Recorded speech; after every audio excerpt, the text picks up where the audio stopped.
Nice to see you. You too. Welcome to the special, I guess it's our first video for Blunt Force like this. So it's a special episode on pain in America, what's happening. And I know you're the expert on that. But why don't you introduce yourself, your organization, and we could start from there. Okay. Well, I'm Shasta Harner, and I am the Vice President of CIAAG, which is Chronic Illness Advocacy and Awareness Group. And Lauren is our founder and president. And I've been in the community since I joined Twitter back in November of 2017. And that's when I started to get to know everybody. Right. And then just this past year, her and I teamed up and I joined the board and we started working on advocacy together. I think So, that's awesome. And I've been paying attention to what Lauren's been doing for a really long time. And then yeah. I started getting on Twitter about, I don't know, 5 months ago. And then I started seeing you everywhere. And I was like, who is this woman? What are they doing? I wanted to know, of Yeah. course. And so much good stuff's come out of CIAAG. So you want to tell people basically what you guys are doing? And Well, we advocate, but we also are kind of a hybrid organization. So somewhat of a political action group. okay, A lot of what we do is kind of varied. We do calls to action. We pay attention what's coming through the media, what's coming down from like the CDC or the FDA, HHS. right. Pay attention to the policy changes that are coming up, things that are going to negatively affect patient care. Okay. And so as we're paying attention to the stuff going on, we try to pick out ways that the community can get involved and that we can try to get people um, wanting to come together and make an effort together to come forward and try to do what we can to say, we want our voices heard, you know, listen to us. Your policies are affecting us as a community. Right. So that's part of what we do. The other thing we like to do is to research. We did the violation of a nation report Hmm. and we went to DC, met with different members of Senate up there. And so the DC stuff that, Lauren has done in the past, obviously this is the first time since I'm new with her that I went with her, but that's another thing that she does Right. is to, go and talk with them. Um, so what else? Let's see, encouraging people to go to the State House and pay attention to the legislation bills, different things happening on the state level. And so we have our state leadership program, and that's a way to try to help people because it's kind of intimidating. Like I know the first time that I was faced with having to call over to the state house, or I went and met with Kamala Harris's staffer, and I was nervous and intimidated, and at least I had CIAG as a resource to kind of give me some direction. So that's something else that we've been building and working on. So So people can go to your site and then you guys put out, I know that I get an email from you and it yeah, tells me what's kind of like going on and then if there's any call to action, what I need to do. So yeah, it's important, I think, for people to find you on your website and to sign up for that. And so you guys have just gotten a new website. Is that yeah. true? Okay. We did. We just went live with it this past week, and we're still, building up our advocate library and getting our membership section. Sorry, my braces sometimes catch up my I had them twice, so I understand. yeah. This is my second time, and they do catch my lips, so I apologize. Um, we try to streamline it to make it easy, and put all the information there so people can go to their state house and So what's the do new the. address for them to Oh, go the new. to? Yeah. Yeah, that's right. Sorry, I lost track of what I was saying. It's still www.ciaag.net. Okay. And so it remained the same, and we had everything done in such a way so that there were no big changes. But the membership pages will be up this next week. Okay, so you basically just took your website from one hosting site to another, but everything else is still intact. Yes. Okay, good to know. Yeah. So I think it's important to, because obviously you and I know what's going on. We're members of the chronic pain community, uh, aka CPP. That's what we call ourselves. Yes. And on Facebook and Twitter and Instagram and other platforms, there's this whole group of people out there who are suffering. And a Mm, lot of people are committing suicide. And I'm not going to say a lot of people lightly. It's true. I've it lost is. 7 friends in the last 3 years since the guidelines, were enacted. And I've lost more friends who just kind of gave up. They were just kind of like, I know I could get this treatment, but what's the point? So it's taken a toll on people's emotionality for sure. But for the general public who's not on social media and aren't in the pain groups or in the rare disease groups and disorders, what message do we want to send out to the general public about what's going on? Because I think that's where we're missing um, getting as much support as obviously we should Right. have coming to us. My whole thing has been if we keep it contained and nobody knows about it and we're just sharing information with each other, of course all of the things that we're doing as far as advocacy of like filling out this commentary or doing a petition or calling your state house, that stuff's all important, but we need people outside of our community to really understand how this opioid hysteria is what I like to call it, is affecting us in the community. So, what are your thoughts on that? Well, my first thought when I was listening to you talk that came to my mind was, especially when I was younger, is it's not going to happen to me. And I think that, other people who are not chronically ill, don't have a painful disease, and don't know anybody that has a painful disease, are probably on some level, oh, that won't happen to me. I'm healthy. I've taken great care of myself. Right. Um, it is going to affect you. And I'm not saying that in meaning that, oh, you absolutely will get sick or you absolutely will get hurt. And what I mean by that is that everything that's occurring right now is going to affect people who are not painful disease patients. What they did is, when I say they, I don't know if you've seen my videos, I specify that they, meaning people who make policies, or it depends on the subject we're talking about, the Right. insurance companies. So let's just say they for right now. The We'll get into whole, all that. exactly. It's like what's happening with the painful disease community in regards to our privacy is going to happen to everybody because they're changing the way that healthcare is going to be managed. They're changing the way that they're going to treat patients. We're moving from a place of what I consider patient-centered care, in that the doctor makes a decision based on what's best for you, to what is best for the population. And so, let's just use the NARC score for an example. The score in the PDMP for patients who take, opioid medication along with, sleeping medication, anti-anxiety medication, you get a score. Well, as we learned about this, and we No, started, I'm sorry. I know you have a lot to say, but for people who don't know, I just want to say that the PDMP is the prescription monitoring database program, right? oh, right, yes, Yeah. yes, the prescription data monitoring.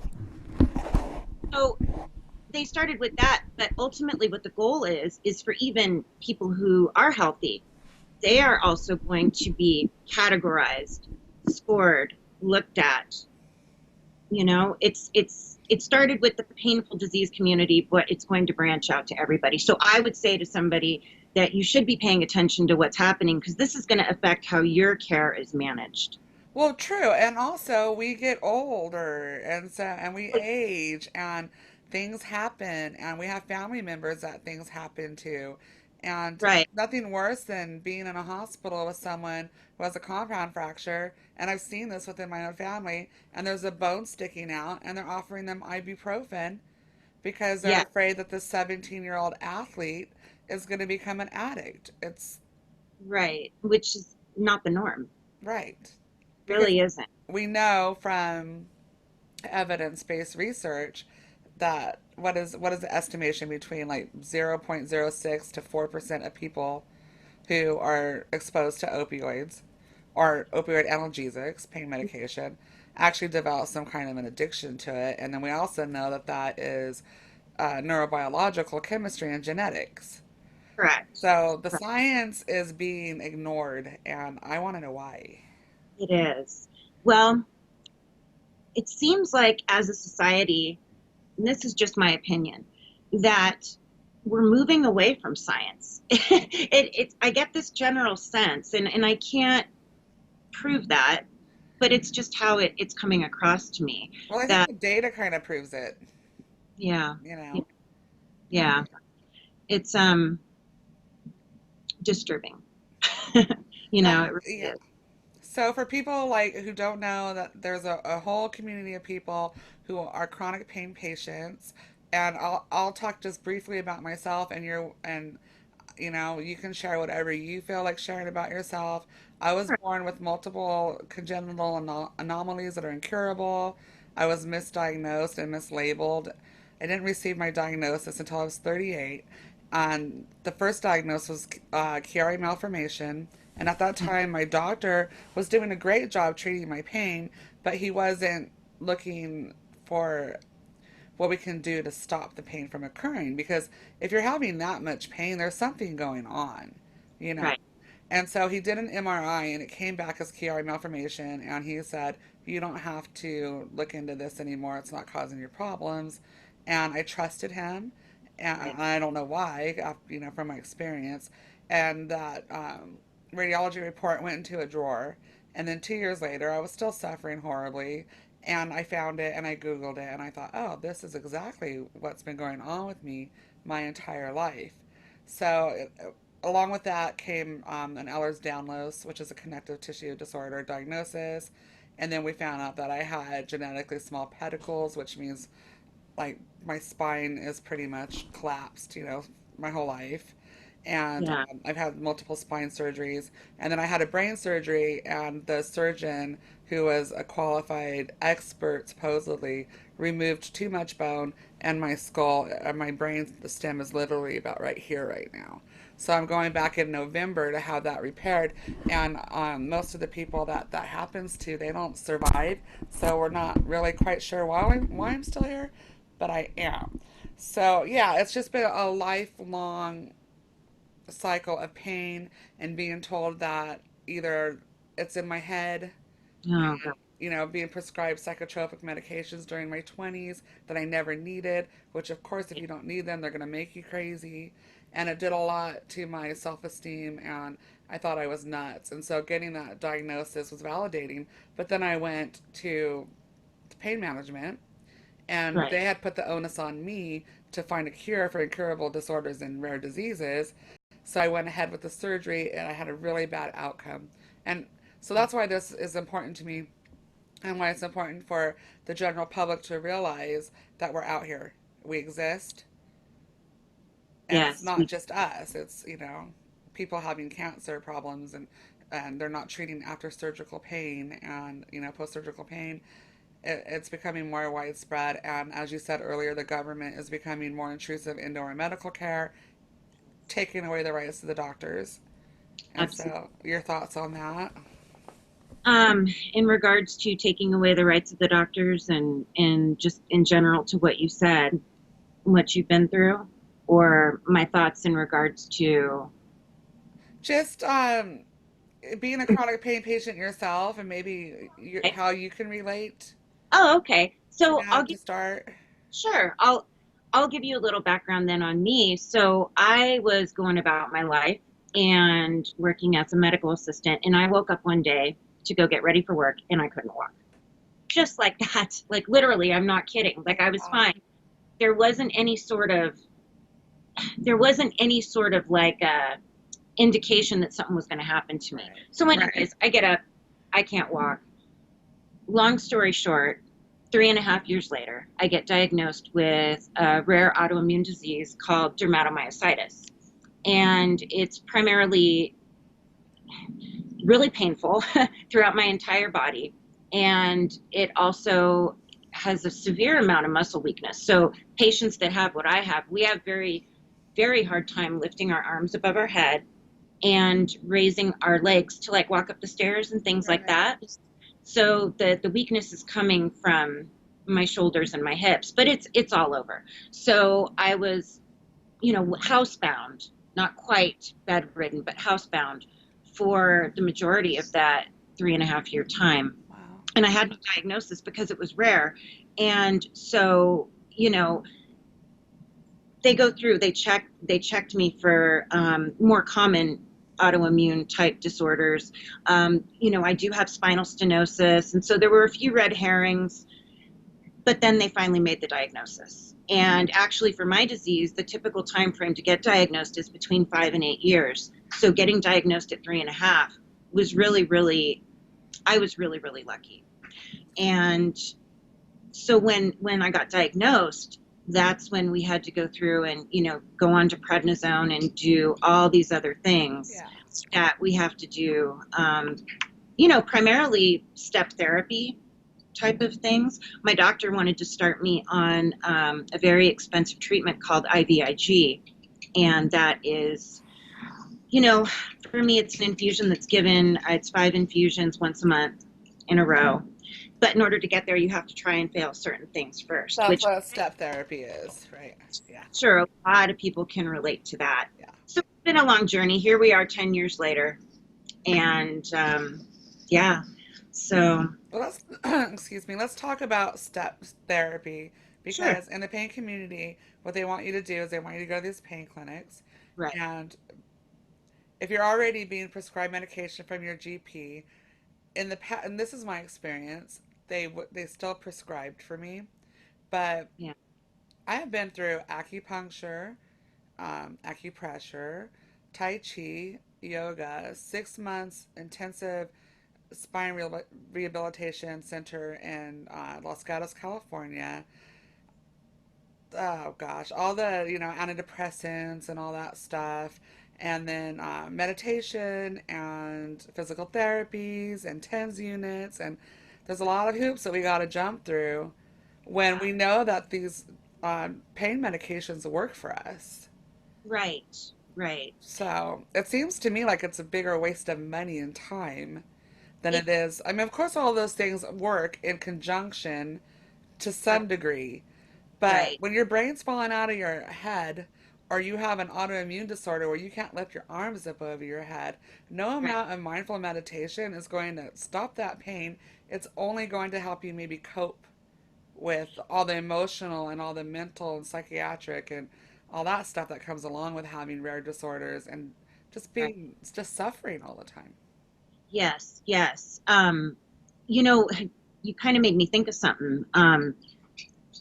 A lot of us, we have learned how to cope. And I think the fact that we're still here doing what we're doing means we are coping. Yeah. I have to say, honestly, when I first got sick, because nobody knew what was wrong with me, I was scared. That's when I could have used a little bit of help. That's when I could have used somebody to sit down and say, Shasta, you're not dying. You're going to be okay, and offer me those things. But now, if someone were to come to me and say, Shasta, you need to stop your current regimen of medication that's working for you, and you're going to go to therapy and yoga class and do mindfulness. I just don't see how that would help. And I think a lot of us are in that boat. A little bit, what is it that I want to say? Together, they work better. Yeah. But to remove the relief, the pain relief, we're not going to benefit as much as we You would can't other. even do those other things, which is my point, because I did get irritated and annoyed with pain management in the summer of 2000 and maybe it was 16 when the guidelines came out. And I was, Yeah, and I've yeah, since talked to physicians and I understand why they do the urinalysis, and we'll talk about liquid gold and all that in a little bit. But I understand why the doctors are doing this because they're under assault too. oh But yeah, I, came off of pain medication on my own, which was grueling and horrible. And I don't recommend it for anybody. Get help, but I was stubborn and I was just like, I just don't want to deal with this system anymore. That makes me feel right, like a criminal and I'm on parole every time I have to go to the doctor every month and check in like I'm on probation. You have to do right, your analysis testing. I never had pill counts, but I know that they do that to people. Yes. And when I went off medication, I laid in bed for 7 months, unable to function. And I think the misconception out there is that people want to take these drugs to get high, you know. And I saw your video the other day on it's okay to want to feel good because the Yeah. pain medications, typically for me and people that I've talked to, don't give you the euphoria that they would give someone who doesn't have the pain. But Right. without them, we can't do mindful meditation and yoga and all these other things because we're in a ball in the fetal position crying Right. and saying, Exactly. God, just kill me, please, just kill me. Exactly. Exactly. And this idea that somehow we're supposed to know that, well, we're not dying, right? Because they're, I know that let's just say my shoulder pain from my disease is not going to kill me and my arms are not going to fall off. Therefore, I shouldn't be worried about it. So if it hurts, oh well, just keep moving. That's kind of what I get from the this whole concept of catastrophizing. Yeah. And I've read some stuff that's come out of Stanford saying that, well, it's people, it's our nature, it's instinct that if you reach out and it hurts, well then don't reach out and wait for it to get better. And what they're kind of promoting is, well, no, because there's really no reason for the pain to be there because you've healed. So reach out anyway and just breathe through it. It's absurd. It, Why it's ridiculous. why do we have to go there? That's what gets me fired up, and I can feel it happening right Well, now. it gets me fired up too because number one, it's unreasonable. Number It is. two, it's unrealistic. And number three, it's abusive. And your condition might not cause death, mine does. And other people's out there does. So for them to sit there and tell us, just accept your pain. Pain is a sign that there is something going wrong, on. And after my surgery, I kept saying, well, immediately after being discharged, and I had told them I'm not well, and I know this headache's not normal. My Right. former partner who was there to support me through it said, "Hey, she's not, I don't want to, what word, she's not a baby. She's a Right. tough woman who puts up with a lot of pain." And all my, historically, all my partners, telling a little story about myself there, but yeah, all my ex-boyfriends and my ex-husband, they can all, from the time I was 16, can attest, she's been in pain. We've had to massage her. She hurts. So he stood up for me and said, this isn't normal. I was discharged anyway, told to suck it up. And then I ended up back in Santa Cruz, readmitted that night. And they said it was a chemical meningitis. They didn't know what it was. It was because I had a hole in my head. And my brain had fallen. So, this, cancer kills people. My conditions kill people. So for them to like put an umbrella over all of us and say, "Oh, it's just a little backache," or you have a little sciatica, we're talking about rare diseases that are intense and ever pervasive in our lives. We cannot escape them. We cannot cure them. They're not Right. offering us a cure. So why can't you offer us comfort care? Right. Because we're Right. going to There get is. addicted? Well, that's what they're saying, and that's what they're trying to promote. And I think part of the reason that they're pushing so hard on this, you'll have to excuse me. My Chihuahua came home and he's throwing a fit. I'm sorry. That's Can fine. you? We love chihuahuas and on all animals. He's really vocal. I apologize about that. Let me see. Where was I? Where was I? I'm sorry. I lost it because of the distraction. I'm That's sorry. fine. This, we're in pain, and that affects our brain and the way that we could think when, especially when it's not being treated properly. It's just, Yeah. I think what the point was is we're not looking to get high. We're looking to function. Oh, right, right, right. Yes. Thanks for taking me back to that. I did that video because I feel like as a community, I know myself. Since I do video, I have to be careful what I say. And so I'm constantly thinking about what I'm saying before it comes out of my mouth. Why am I afraid to say I want to feel good? Because now anyone's going to, the way that it's society has been shown is that oh, she might be meaning that she wants to get high. She wants to take her medicine and get high. And that's the farthest thing from the truth. You would be out getting high, right? Would you not be out getting high? There was stuff out there, this illicit fentanyl and this carfentanil and all of these man-made substances out there. Where if you want to get high, you're out getting high. You're not on the internet making advocacy videos and fighting for the rights of people. You've got a needle in your arm and you're happy. That's what I tell Exactly. people. I go, we're not trying to overdose. We're trying to live. Exactly. Duh. Exactly. We want to feel good. We should not be afraid to use that language. And, Then I'm you're a really drug big on this whole seeker, thing. right? Then you're a drug seeker and not a Of course. relief seeker. I'd always like to make that point. When I go into the emergency room, it's like drug seeking behavior. And it's like, no, I was flagged with No. opioid use disorder, and it's bullshit. I should have never been flagged with that because I've had no aberrant, history. And Right. I see this a lot in the pain community. I've never done this, and I've never sold, I've never diverted, I've never overdosed. Why do we have to defend ourselves? We shouldn't have to. We need to be We get shouldn't past have that to. and start Yeah. demanding, hey, And that's why I was thinking, I'm like, maybe we should just start saying we want to feel good yeah, and not be afraid to use that type of language because, you know, you watch what's going on in the media and they crafted this whole thing by putting certain messages out there, right? The right. framing. So let's frame it back. Why can't, yeah, okay, I'm not obviously as powerful as somebody who, has, I don't know, I'm just one person, is what I'm trying to say. And we have our community. So let's just, as a community, say, fine, we want to feel good. Yeah. Problem? I You mean, know what I it mean? would be nice to have a good day. And most of us don't. I can't remember a day where I didn't feel unwell. And my good days are I'll wake up and I have a comedic partner who helps me do the show sometimes and he'll say, Yeah. "Well, how you doing today?" And I'll go, "Well, my throat's sore and my voice is froggy and I have a headache and I can't feel my feet. But you know what? It's really kind of a good day today."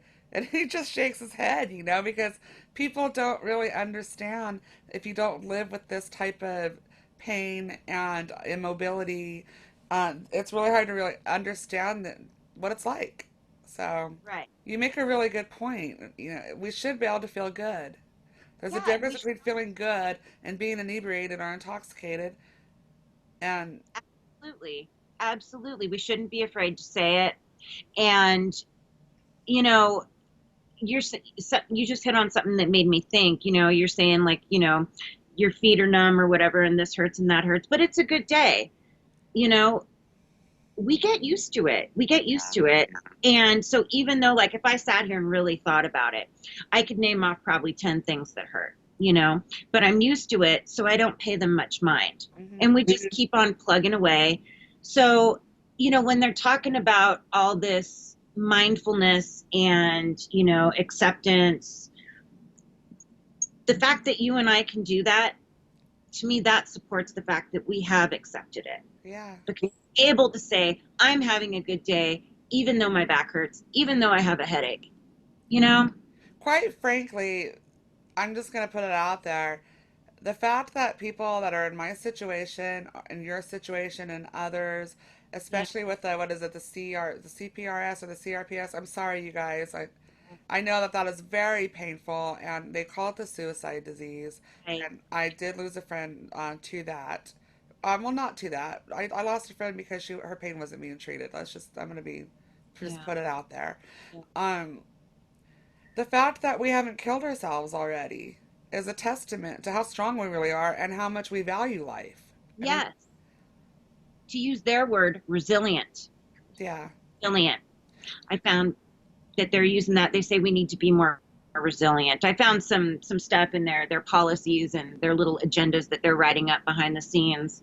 And they said, we need to be more resilient. We need a resiliency strategy. We are resilient. Come talk to us. We'll show you. yeah. I mean, I know you're a lot classier than I am, and I'm trying to keep it toned down. But I'm just like, suck it, because you don't understand that, like, on the high pain days, Yeah. on the flare ups, that's Hmm. when we get the suicidal ideation. And so don't try to sit there and put depression on us, because every day I wake up and I'm doing okay and I'm not Yeah. in a huge flare up. I look Yeah. forward to that day. But it's situational depression is a real thing. And when your pain's being untreated and you're completely unable to get out of bed and you hurt, you're going to be depressed. And of course, you're going to go into that, suicidal ideation. Well, yeah. And Who would? I posted just real briefly a conversation I had with the Stanford psychiatrist. It's Hmm. on ipmnation.com/blunt force. I believe it's episode 48. And he agreed to be recorded. And it's basically me and him talking and him hearing about my history. And it's very interesting what he says at the end of it. Because I asked him point blank, I go, what is my mental health assessment? And he gives it to me straight. So, for everybody who's interested in that, go check it out, because it says a lot about how we're treated in the emergency rooms. Like they assume Oh, that we're just loco, you know. yeah. I want to check that out. Actually, Yeah. I'm curious to what you said. Episode 48. I believe it's 48, and I think the one before that is 47. It's called The Doctors Speak, and I actually have an old GP of mine who was forced retired early. Yeah. Yeah. He gives the side of the doctor's perspective, and he gives me a little bit of a lecture on, because I'm in there. He wants to put me back on pain medication. This is after I detoxed off of it, and I said I'm never touching that again. And he was like, "This is the reality of your situation. You will not survive if we don't do something." And this is what. And don't feel like you're being targeted out as a criminal. The doctors are covering their own asses. It's very Yeah. powerful what he says. So I hope that, people watching this will go listen to that, because I think it's important. It is. It is. I definitely want to check it out. But So let's get into Colony, or Kolodny, or however you want to say his. So in 2011, I think I'm to believe, because a friend of mine, Julie, on Twitter, and I don't have her handle right now, but she dropped a bombshell last week. She I, came, yeah, she came out and said that in 2011, right before a 9/11, I think it was the end of August, there was a roundtable meeting in New York, and it was Andrew Kolodny and the senator at the time. See, my brain's all blah. I should have took notes, but they all yeah. basically sat around, and from what I can gather from it, it's very powerful, and it shows how there is an agenda to push Suboxone. At that time, it was Suboxone. Yes. I am trying to look it up right now because I remember seeing this and reading it. And it's something I have to go read back again. This was amazing. Yeah, what she did was she took the transcripts from this meeting and she put it into final draft as if she were writing a screenplay. Now she Yeah. didn't. She was going to put in the actions and all of that, because she also attached a video to it. If you guys find me on Giazilla Show, it's at Giazilla Rawrr on Twitter, and then Shasta's is at Shasta RAYNE 77777, right? Five Oh, seven. it's at Shasta and then 77777. Yeah. Yeah, I had to put a bunch of sevens after it because there were a bunch of other Shastas running around when I Well, got my Twitter. So I had to do something about it. I wish I did something different, but yeah, I I'm like trying to. it.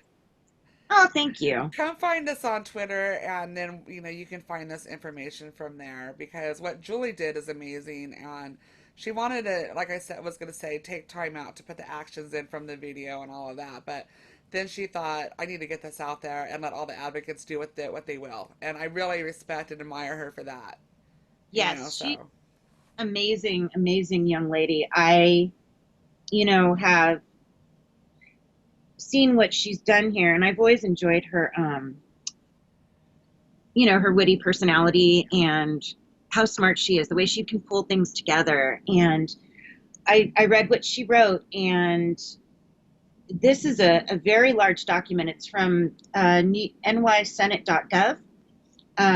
This is the transcript, not the one that she transcribed, but this was just the one I could pull up fast enough while I'm here with you. And it does have the part where Kolodny, where he starts talking, and oh shoot. And I believe he's on page, well, I don't recall it. But nevertheless, it's in here, and there's a lot more, and I haven't gotten through the whole thing. But he also talks a lot about PDMP. Mm-hmm. And it really struck me that back in 2011, that he brought up the buprenorphine, he brought up, the whole addiction issue. But then he really spent a lot of the time talking about how we need this database to basically police the physicians and police the patients. And that kind of set off on a little alarm in my head. And I thought, is this really about PDMP? Is this there's a lot going on. There is not one place that can be traced back that was, this is what definitely started the opioid crisis. Right. It's a culmination of several different things that happened all at the same time. Well, I think it's really by design. And now, if you look at Kolodny and PROP, which is the Physicians for Responsible Opioid Prescribing, these guys are all buprenorphine Suboxone pushers. Let's just call it what it is. I will do that. I don't have a problem doing that. The show's called Blunt Force for a reason. And so there was there was actually a pharmacist at this roundtable, and she was saying, "Oh, we already have that in place. We already know who's getting filled and when they're getting filled. We already know which doctors are." And he kept ignoring her. You guys have to read the transcripts. It's insane. And you can. I think there's a clear-cut agenda into what happened with the CDC prescribing guidelines in 2016. And we know for a fact that there were no pain specialists on that panel. Right. And my doctor in that recording, explains all that to me too. Yeah. So I want to know, what is the goal here? What is the end game for PROP? For PROP is interesting. We've got a couple different, one of the physicians on there, from what I can tell from my research, has a background in workers' comp, and that's where he came from. And there was something that, I had stumbled upon where he was giving a talk, or not a talk, it was more of a presentation at Duke University back in 2018.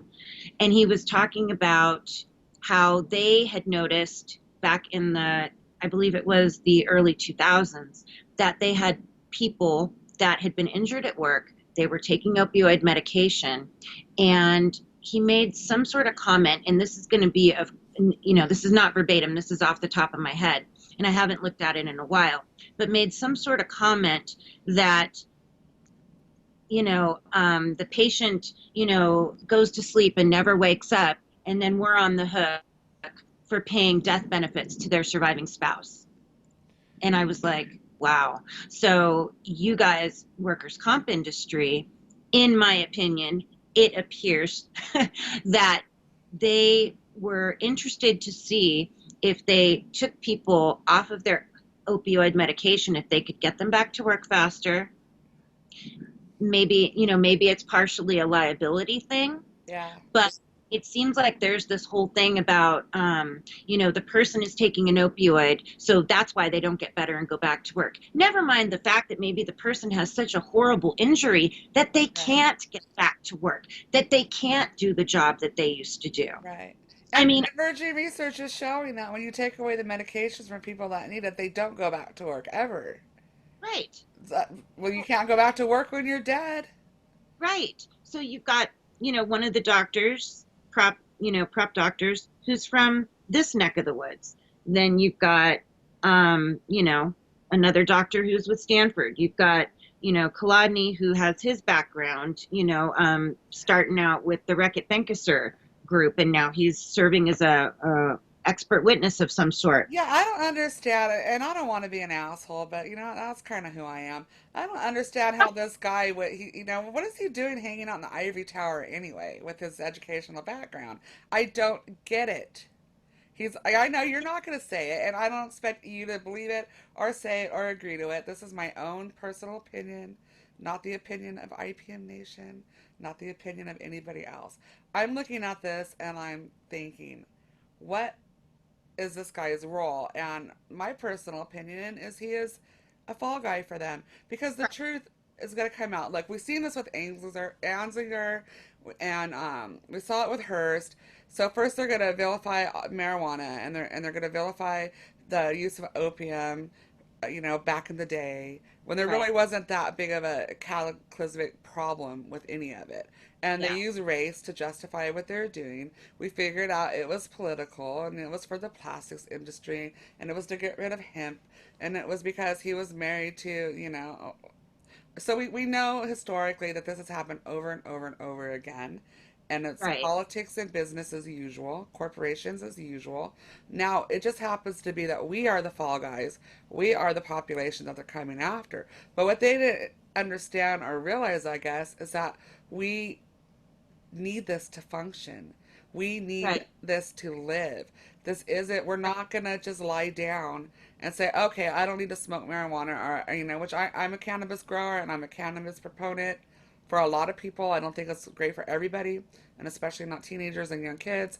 Yeah. But for some people, it does help alleviate their pain. Oh, sure. I'm sure. But, we have so many people in prisons because they've made this policy based on their own political financial gains. So, that's a whole other topic. But I don't think Prop and people associated with Prop realized the fight that they were going to have on their hands with us. And it's just because we need it to function and to live. And also the internet, Right. we could research everything and we could pull up your meetings and we know what you're doing. Oh yeah. Oh yeah. And that is definitely eye-opening if you do that and you go look at the meetings and look at what happened with the the IPRCC, the uh, coordinating committee. This was, one of the groups back when they were working on the national pain strategy, Mm-hmm. and when that whole thing was put up. Um, it's interesting to go back and look at Right. what they do and what they talk about, and all this stuff is in archives and it's all out there, and that's why I've been really trying to talk a lot about reading and really taking the time when you can to go look at these things, because history does repeat itself. Yes. And this, I mean, I just, I like to look at my iPad and my little news app, and what do I see now? The new thing that they're really talking about is they're talking about vaping and the media campaign. And I don't have enough education to speak on vaping, whether it's good, whether it's not. But what I'm saying is I see a pattern Yeah. because I immersed myself in this opioid, you know, stuff, and I recognize the pattern. It's the same sort of, you talk about catastrophizing. These are the people that do the catastrophizing, the way they talk Yes. to the media. Oh, 4 people died, any death is horrible, but it's the way that they frame it and the way that they put it out there, because they know the average person doesn't have time to sit there and read and go through Right. things with a fine-tooth comb. They look at the headline, they put it down, they Yes. go to work, they get home, they take care of their family, they go to bed. We learned this when we watched Cambridge Analytica, right? So we actually, they came up with a word for people. They call them persuadables. These are the people that they're going to show a headline to, and they're Yeah, going to go and vote the way right, that they want. And so we saw with Cambridge Analytica how certain people were creating content that wasn't even accurate. And they right. were bombarding these very vulnerable and susceptible people with these messages every day. They, they got whole factions and countries not to vote the way that they normally would have voted from the These propaganda. these people are masterminds, and Yes. I need, what, I had never thought to really look into Cambridge Analytica, but apt associates, that's what they do. Yeah. They got this down to a science. They want to change society. They want to change how we as a society see things, and they know exactly how to plant it Mhm. to get everybody to go along. We live And in an artificial society where, I did a show on this the other night. My daughter is a data scientist. She works for the oh, Department of Public Health in California, in Sacramento. on Capitol Ave. And she sat down with me the other night, and we did a show on how artificial our society is, how easy it is to manipulate the statistics and the data to fit whatever narrative you want it to fit. Right. So, and she's an expert in this, and she's also an expert in public health. This is what she does. Wow. If this That's was a public health issue, so there's 500,000 upward of tobacco related deaths a year, 88,000 upward alcohol, 60 something I've heard opioid overdoses. And that's with polypharma, right? That's when you take the person who's taking the street drugs and then they're adding alcohol and other drugs on top of it. So correct. you take five, so even if it's like, say 100,000 people are doing this and it's 400,000 tobacco related deaths, do they really care about public safety? No, it doesn't come across like they do. It really doesn't. No. It doesn't come across like they do. Point There, well taken. there's an agenda out there, and I have been faced with it. So I've taken pain medication on and off since I was 14 years old, and very successfully. I'm not going to sit here and defend myself and say I've never done this or because I haven't.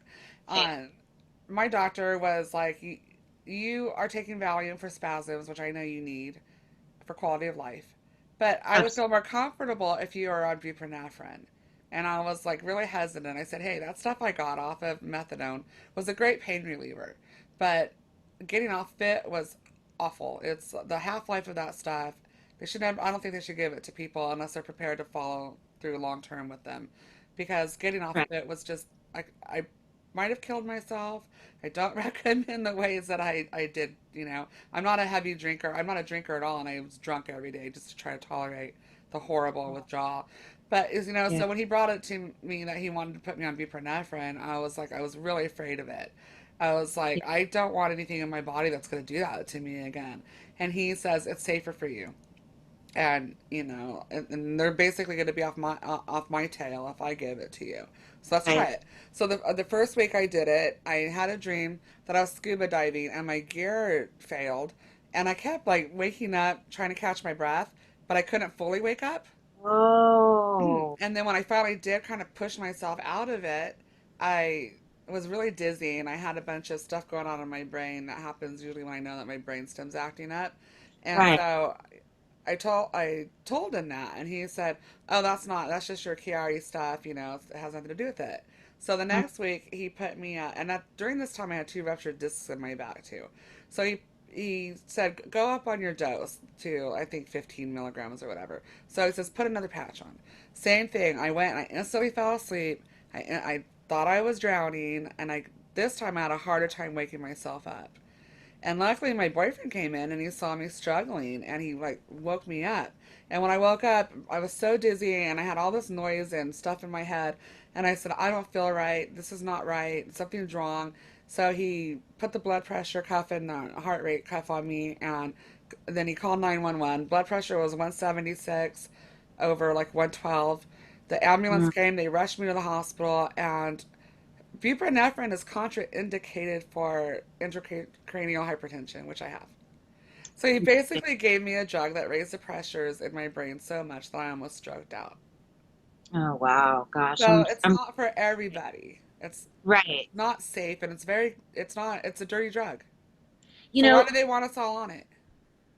Well, and I was going to ask you because you said that he had said to you, "Well, it's safer, and then that'll get them off my tail." Right? Yeah. Those were the things you said. And my question back would be, well, why is it safer? I would assume they would come back and say, because there's a ceiling effect. Yes. You can't overdose. Okay, well, I am the patient. I've been taking this medicine for a long period of time.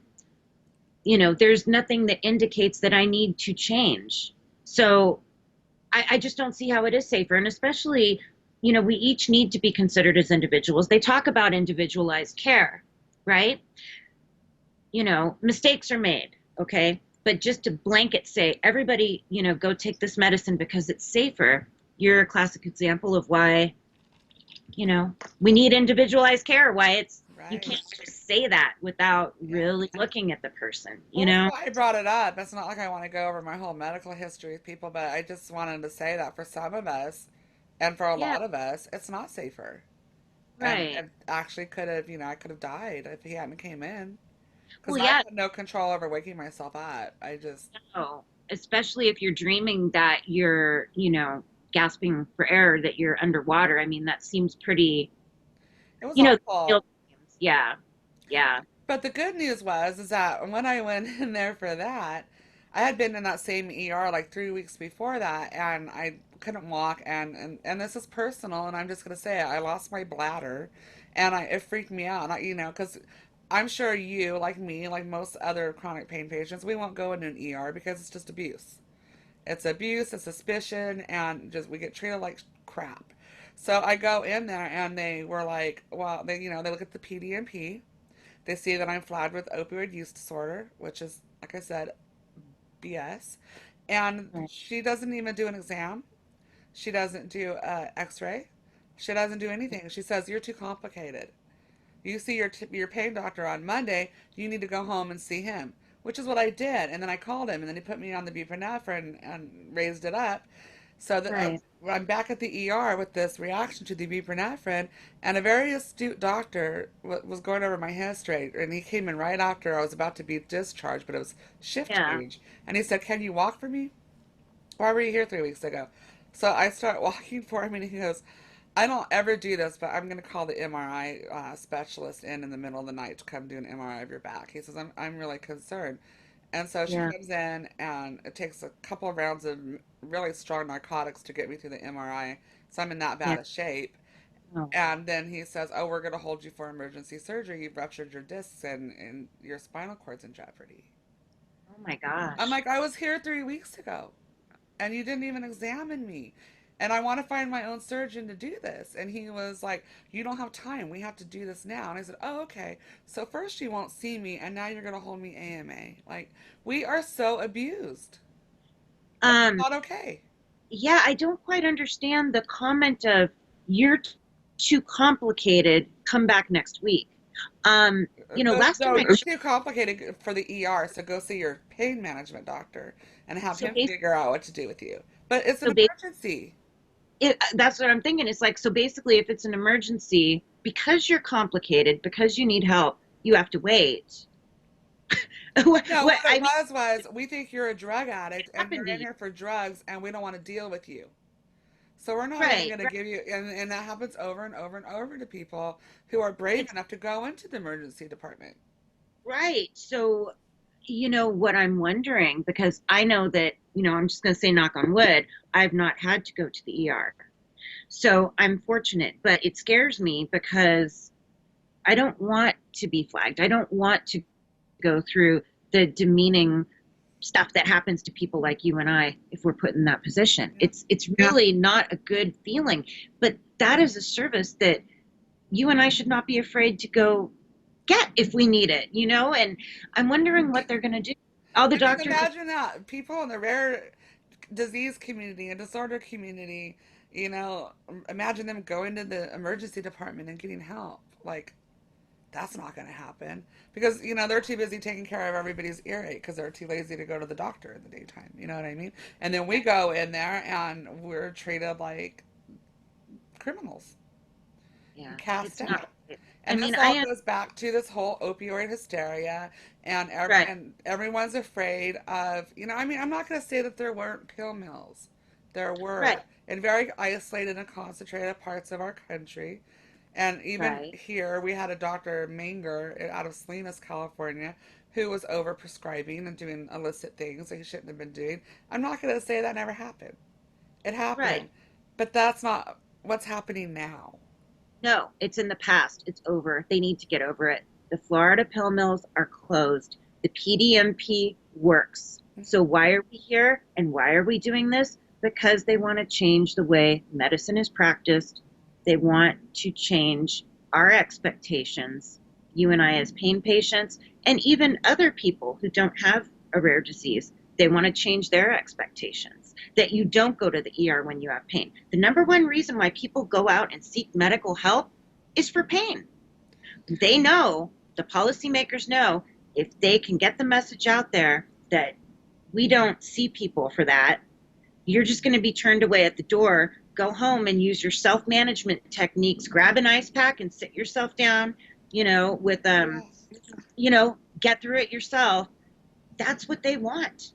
That's what they want because of the money that it costs, because of the fact that there is no cure for my pain. Right. There is no, and I've read this in going through the Institute of Medicine. I've looked at these studies and the things that are said. That's what is wanted now. Population health, what's best for the population, not what's best for you and I as individuals. Yeah, it's really scary. It's a scary time. And now I know that, okay, so let me try to get this straight. This task force that wants everybody to be screened Oh yeah. for drugs and alcohol and Yeah. even like past sexual abuse history Yeah. and mental health. Why? I really, really, from the bottom of my heart, believe that they want the data because they want to look at the population. And look, the doctors know. It's like, I don't know if you saw my video, but the doctors know. They know when a patient comes in their office, nobody's perfect. Mistakes are made. Yes, nobody's perfect. Nothing is absolute. But 9 times out of 10, I am positive that a doctor, a nurse, somebody who's been around for a while can spot somebody who's in need of help. Now, I've also read that people who do suffer from the disease of addiction, they don't want, they're not ready. If they're not ready, they don't want the help. They're not the ones going to the doctor every 3 months to have their, blood pressure checked and their Nope. cholesterol checked. I'm sure there are some, like I said, nothing is, absolute or 100%. But on the average, on They're the average. out in the street getting high. So They're not at the doctor. are we going to take, an 85-year-old patient who, is enjoying, his or her golden years, as they call it? Why are we going to harass them about this? Yeah, Really? I don't. It's awful. I don't get it. I mean, so you go to the doctor, you have a urinary tract infection, or you have an ear infection, or you have a Right, cough, and then they're right. gonna screen you. Well, do you use? Who's gonna be honest anyway? Well, yeah, that's another concern is that not everyone's honest. The doctors know if they need to ask. Look, if you have a patient that comes in and, let's say they were having some symptoms that indicate that there is a possibility of some drug or alcohol abuse, the doctor's going to ask. They already know to do that. They Right. already know to do that. So what all this is a blanket policy. Every single person, every time they go through to the doctor's office, you're going to ask them these questions and you're going to put it in the EMR and we're going to take that data. That I really believe is what we're looking at here. And that's what this is about. I I really think believe that. I think so too, and I think there's more to it. We're at 58 minutes in, All so right. in order to save my sanity from editing, would you mind if we just like stopped at a minute? I mean, not an hour, a minute, an hour, and then if I called you back and we could continue it, do you have time to do another hour? Sure. Yeah, I think we barely touched the surface, and Sure. there's so much more we need to get into. And Uh, all right, I will call you back after we take a little bit of a break. yeah. All But I right. Thank really appreciate you coming on. you. I know we're kind of all over the place, but I think when by the time we're done, it'll make more sense. So hopefully people will stay tuned and they'll stick with us, and we'll get there. Right on. All right, Thank I'll be calling you in a few minutes. you. Okay. All right, thank you. Sure. Thank you. How do I get out of here? Thank you. Hit the